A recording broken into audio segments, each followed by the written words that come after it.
Hansı insanlardakı qəbizlik problemi var? Bir həftə, 10 gün qəbz olan insanlar, xroniki qəbizlikdən əziyyət çəkənlər, illərdir bu problemdən əziyyət çəkən insanlar, diqqətlə dinləyin. Müxtəlif çaylardan istifadə edirlər bu insanlar, müxtəlif dərmanlardan istifadə edirlər. Bir həftədə 10 gündə bağırsaq fəaliyyət göstərir.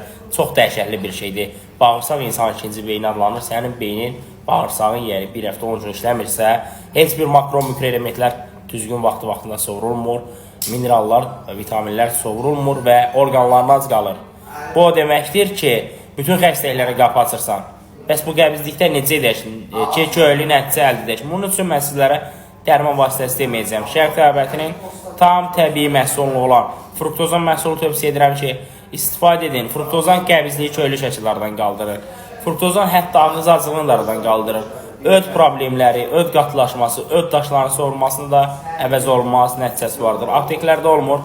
Azərbaycan bütün bölgələrinə də çatdırılma xidməti mövcuddur. Ətraflı məlumat üçün səhifədəki nömrə ilə əlaqə saxla.